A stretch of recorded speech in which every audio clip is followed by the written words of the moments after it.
ಕಸ್ತೂರಿ ರಂಗನ್ ವರದಿಯು ಕರ್ನಾಟಕದ ಸುಮಾರು 10 ಜಿಲ್ಲೆಗಳ ಸುಮಾರು 20,668 ಚದರ ಕಿಲೋಮೀಟರ್ಗಳು ವ್ಯಾಪಿಸಿಕೊಂಡಿರುವ ಉಪಗ್ರಹ ಆಧಾರಿತ ನಕ್ಷೆಯನ್ನು ತಯಾರಿಸಲಾಗಿದ್ದು, ಮಲೆನಾಡಿನ ಜನಜೀವನ, ಸಂಸ್ಕೃತಿಯ ಹಲವಾರು ಹಳ್ಳಿ, ಗ್ರಾಮ, ನಗರ, ಜನವಸತಿ ಪ್ರದೇಶಗಳು ಹಾಗೂ ರೈತಾಪಿ ಭೂಮಿ, ಗೋಮಾಳ, ಹುಲ್ಲುಬನ್ನಿ ಸೇರಿದಂತೆ ಹಲವಾರು ಕಂದಾಯ ಭೂಮಿಗಳನ್ನು ಈ ವ್ಯಾಪ್ತಿಯಲ್ಲಿ ತಂದು ಅವೈಜ್ಞಾನಿಕ ನಕ್ಷೆಯನ್ನು ತಯಾರಿಸಲಾಗಿದೆ ಎಂದು ಕರ್ನಾಟಕ ರಾಜ್ಯ ರೈತ ಸಂಘ ಹಾಗೂ ಹಸಿರು ಸೇನೆ ಕೊಡಗು ಜಿಲ್ಲೆ ಅಧ್ಯಕ್ಷರಾದ ಮನು ಸೋಮಣ್ಣ ಅವರು ತಿಳಿಸಿದರು. ವರದಿಯನ್ನು ಕಂಪ್ಲೀಟ್ ಆಗಿ ನಾವು ರಿಜೆಕ್ಟ್ ಮಾಡೋಣ ಅಂತ ಹೇಳುವಂಥದ್ದು ಒಂದು ತೀರ್ಮಾನಕ್ಕೆ ಬಂತು. ಆದರೆ ಅಷ್ಟಕ್ಕೆ ಮಾತ್ರ ಇದು ಮುಗಿಯಲ್ಲ. ಬಹಳಷ್ಟು ವರ್ಷ ಈ ವಿಚಾರಗಳು ಹೀಗೆ ಬಂದಾಗ 1ನೇ ಡ್ರಾಫ್ಟು, 2ನೇ ಡ್ರಾಫ್ಟು, 3ನೇ ಡ್ರಾಫ್ಟ್ ಅನ್ನು ಕಳಿಸೋದು, ರಾಜ್ಯ ಸರ್ಕಾರ ಇದನ್ನ ತಿರಸ್ಕಾರ ಮಾಡೋದು, ಅದು ಅಲ್ಲಿಗೆ ನಿಲ್ತು. ರೈತರು ಅದೇ ಒಂದು ಬಿಸಿ ಆಗಿದ ಮೇಲೆ ಅವರ ಪಾಡಿಗೆ ಅವ್ರು ಇರುವಂಥದ್ದಲ್ಲ. ಇದನ್ನ ಸೀರಿಯಸ್ ಆಗಿ ಏನು ಇವತ್ತು ರಾಜ್ಯ ಸರ್ಕಾರ ಇದನ್ನ ತಿರಸ್ಕರಿಸಿದೆ, ಇದು ಬರೀ ರಾಜ್ಯ ಸರ್ಕಾರ ಇಲ್ಲಿಗೆ ನಿಲ್ಬಾರ್ದು, ಇದಕ್ಕೊಂದು ನಿಯೋಗವನ್ನ ಕಳಿಸುವಂತ, ಸೆಂಟ್ರಲ್ ಗೌರ್ಮೆಂಟ್ಗೆ ನಿಯೋಗವನ್ನು ಕಳಿಸುವಂಥದ್ದು ಒಡನೆ ಆಗ್ಬೇಕು. ಯಾಕಂತ ಹೇಳಿದ್ರೆ ಅರಣ್ಯದ ಮುಖ್ಯ ಒಂದು ತೀರ್ಮಾನಗಳು ಸುಪ್ರೀಂ ಕೋರ್ಟ್ ಹಾಗೂ ಕೇಂದ್ರ ಸರ್ಕಾರದ ವ್ಯಾಪ್ತಿಗೆ ಬರುವಂಥದ್ದು. ಇದನ್ನ ರಾಜ್ಯ ಸರ್ಕಾರ ಇಲ್ಲಿ ಇಷ್ಟಕ್ಕೆ ನಿಲ್ಲಿಸಿದ್ರೆ ಸಾಲೋದಿಲ್ಲ.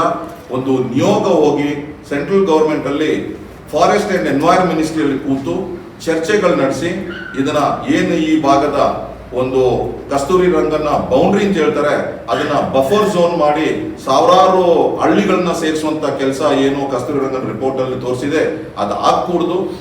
ಏನು ಫಾರೆಸ್ಟ್ ಬೌಂಡ್ರಿ ಅಂತ ಹೇಳಿ ಒಂದು ಅರಣ್ಯದ ಗಡಿ ಇದೆ, ಅಲ್ಲಿಗೆ ಈ ಬಫರ್ ಝೋನ್ ಆಗ್ಲಿ, ಆ ಕಸ್ತೂರಿ ರಂಗನಲ್ಲಿ ತೋರಿಸಿರುವಂತ ಎಲ್ಲ ಕಾನೂನು ಸಮೇತ ಆ ಬೌಂಡ್ರಿಯಲ್ಲಿಗೆ ನಿಲ್ಲಬೇಕು. ನಾಡಿನಲ್ಲಿ ಏನು ಜನರು ಇದ್ದಾರೆ ಅವರ ಒಂದು ಸ್ವತಂತ್ರದಲ್ಲಿ ಬದುಕುವಂಥದ್ದಾಗಬೇಕು. ಅಲ್ಲಿ ಆ ಕೃಷಿಗೆ ಕಂಡೀಷನ್ಸ್ಗಳು ಹಾಕುವಂಥದ್ದಾಗಬಾರ್ದು, ಅಲ್ಲಿ ಯಾವುದೋ ಕಟ್ಟಡಗಳು ಬರೋದಕ್ಕೆ ಕಂಡೀಷನ್ಸ್ ಹಾಕಬಾರ್ದು. ಯಾವುದೇ ಒಂದು ಸರ್ಕಾರದ ಮಟ್ಟದಲ್ಲೂ ಸಮೇತ ಆಗುವಂತ ರಸ್ತೆ ಇರಲಿ, ರೈಲ್ವೆ ಟ್ರ್ಯಾಕ್ ಇರಲಿ, ಯಾವುದೇ ಡೆವಲಪ್ಮೆಂಟ್ ಪ್ರಾಜೆಕ್ಟ್ಗಳಾದರೂ ಈ ನಮ್ಮ ಮಲೆನಾಡಲ್ಲಿ ಬರುವಂಥದ್ದು ವೈಜ್ಞಾನಿಕವಾಗಿರಬೇಕು. ಇದನ್ನ ಕೇಂದ್ರ ಹಾಗೂ ರಾಜ್ಯ ಸರ್ಕಾರ ಈ ತೀರ್ಮಾನ ತಗೋಬೇಕು. ಅದು ಪರಿಸರಕ್ಕೆ ಡ್ಯಾಮೇಜ್ ಆಗುವಂತ ವಿಚಾರ ಸಮೇತ ಆಗ್ಬಾರ್ದು. ಏನೋ ನಾವು ಒಂದು ಡೆವಲಪ್ಮೆಂಟಲ್ ಪ್ರಾಜೆಕ್ಟ್ ತರ್ತಾ ಇದೀವಿ ಅಂತ ಹೇಳುವಂಥದ್ದು ಎಷ್ಟೋ ಸಾವಿರಾರು ಕೋಟಿ ಹಾಕುವಂಥದ್ದಲ್ಲ, ಅದನ್ನ ಪರಿಸರದ ಕಾಳಜಿಯನ್ನ ಇಟ್ಕೊಂಡು ಆ ತರ ಒಂದು ತೀರ್ಮಾನಗಳಾಗಬೇಕು. ಹಾಗೇನೆ ರೈತರನ್ನ ಉಳಿಸುವಂತ ಕೆಲಸ ಸಮೇತ ಆಗಬೇಕು. ಸುದ್ದಿಗೋಷ್ಠಿಯಲ್ಲಿ ಮಾತನಾಡಿದ ಅವರು, ಕಸ್ತೂರಿ ರಂಗನ್ ವರದಿಗೆ ಸಂಬಂಧಿಸಿದಂತೆ ಕೇವಲ ರಾಜ್ಯ ಸರ್ಕಾರ ನಿರ್ಧಾರವನ್ನು ಕೈಗೊಳ್ಳುವುದಲ್ಲ, ಬದಲಾಗಿ ಕೇಂದ್ರ ಸರ್ಕಾರವು ಕೂಡ ಇದನ್ನು ಗಂಭೀರವಾಗಿ ಪರಿಗಣಿಸಿ ಮಲೆನಾಡಿನ ಜನಜೀವನವನ್ನು ರಕ್ಷಿಸಬೇಕು ಎಂದು ಒತ್ತಾಯಿಸಿದ್ದಾರೆ. ಇದರಲ್ಲಿ CND ಲ್ಯಾಂಡ್, ಈ CND ಲ್ಯಾಂಡ್ ಏನು ಕ್ಲಾಸಿಫಿಕೇಶನ್ ಆಫ್ ಲ್ಯಾಂಡ್ ಅಂತ ಮಾಡಿದ್ದಾರೆ, C ಕ್ಯಾಟಗರಿ, D ಕ್ಯಾಟಗರಿ ಅಂತ ಹೇಳುವಂಥದ್ದು. ಮತ್ತೆ ಇನ್ನೊಂದು 4.1, ಈ 4.1 ನೋಟಿಫಿಕೇಶನ್, ಈ 4.1 ನೋಟಿಫಿಕೇಶನ್ ನ ಮಾಡಿ ಏನು ಅದಕ್ಕೆ ಒಂದು ರಿಸರ್ವ್ ಮಾಡುವಂಥದ್ದು ಮಾಡಿದ್ದಾರೆ ಫಾರೆಸ್ಟ್ ಆಕ್ಟಿಗೆ ಸಂಬಂಧಪಡುವಂಥದ್ದು. ಅದನ್ನು ಸಮೇತ ಲೀಗಲ್ ಆಗಿ ಚಾಲೆಂಜ್ ಮಾಡಿ ತಗೊಂಡು ಹೋಗಿ ರೈತರಿಗೆ ನ್ಯಾಯ ಕೊಡಿಸುವಂತನ ನಮ್ಮ ಈ ಭಾಗದ ಮಲೆನಾಡು ಭಾಗ ಇರ್ಬೋದು, ಏನು ಪಶ್ಚಿಮ ಘಟ್ಟಗಳ ವ್ಯಾಪ್ತಿಯಲ್ಲಿ ಬರುವಂತ ಶಾಸಕರುಗಳಿದ್ದಾರೆ, ಇವರು ಇದನ್ನ ಸೀರಿಯಸ್ ಆಗಿ ಯಾವ ರೀತಿಯಲ್ಲಿ ಲೀಗಲಿ ಇದನ್ನ ತಗೊಂಡು ಹೋಗಿ ಈ ರೈತರನ್ನ ಒಂದು ನಾವು ನಮ್ಮ ಭಾಗದಲ್ಲಿರುವಂತಹ ರೈತರು ಹಾಗೂ ಕೃಷಿಯನ್ನ ಉಳಿಸುವಂತ ನಿಟ್ಟಿನಲ್ಲಿ ಕೆಲಸ ಮಾಡುವಂತದ್ದಾಗಬೇಕು. ಇದು ಯಾವುದೇ ಒಂದು ಈ ಕ್ಲಾಸಿಫಿಕೇಶನ್ CND ಲ್ಯಾಂಡ್ ಕ್ಲಾಸಿಫಿಕೇಶನ್ ಮಾಡಿರೋದಾಗ್ಲಿ, 4.1 ಮಾಡಿರೋದಾಗ್ಲಿ ವೈಜ್ಞಾನಿಕ ರೀತಿಯಲ್ಲಿ ಕಾನೂನಾತ್ಮಕವಾಗಿ ಮಾಡಿರುವಂತದ್ದಲ್ಲ. ಬಹಳಷ್ಟು ಜಾಗದಲ್ಲಿ ಪ್ರೊಸೀಜರ್ ಲ್ಯಾಪ್ಸ್ ಅನ್ನು ಮಾಡಿದ್ದಾರೆ. ಯಾವ ಪ್ರೊಸೀಜರ್ ಅನ್ನ ಫಾಲೋ ಮಾಡಬೇಕಾಗಿತ್ತು ಈ 4.1 ಡಿಕ್ಲೇರ್ ಮಾಡ್ಲಿಕ್ಕಿಂತ ನೋಟಿಫಿಕೇಶನ್ ಮಾಡುವಂತ ಸಂದರ್ಭದಲ್ಲಿ ಆಗಲಿ, CND ಕ್ಲಾಸಿಫಿಕೇಶನ್ ಆಫ್ ಲ್ಯಾಂಡ್ಸ್ ನ ಮಾಡುವಂತ ವಿಚಾರದಲ್ಲಿ ಇದನ್ನ ಆ ಪ್ರೊಸೀಜರ್ ನ ನಾವೆಲ್ಲರೂ ಲೀಗಲ್ ಅಲ್ಲಿ ಚಾಲೆಂಜ್ ಮಾಡಬಹುದು.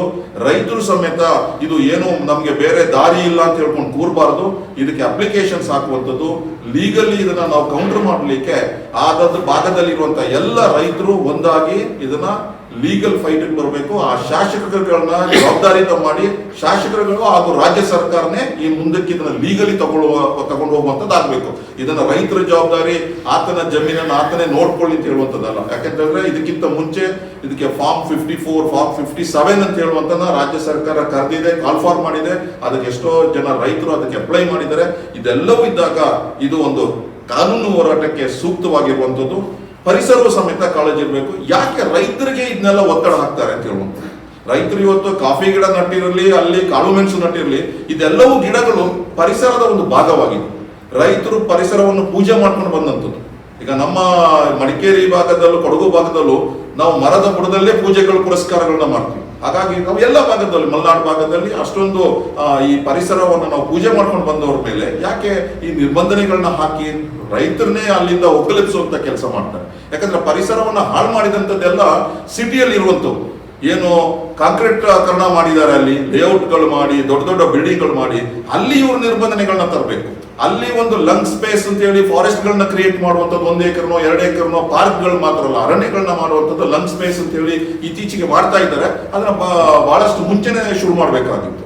ಅಲ್ಲಿ ಪರಿಸರ ನಾಶ ಆಗಿರೋದು, ಅಲ್ಲಿ ಪರಿಸರದ ರಕ್ಷಣೆ ಎಲ್ಲಿ ನಾಶ ಆಗಿದೆ ಅಂತ ಜಾಗದಲ್ಲಿ ಹಾಕಬೇಕು ಹೊರತು ಈ ಭಾಗದಲ್ಲ. ಸುದ್ದಿಗೋಷ್ಠಿಯಲ್ಲಿ ನವೀನ್, ಡಾಕ್ಟರ್ ಸುಂದರಗೌಡ, ಸೋಮಣ್ಣ, ಸುನಿಲ್, ಲಿಂಗರಾಜು ಹಾಗೂ ಇನ್ನಿತರರು ಉಪಸ್ಥಿತರಿದ್ದರು.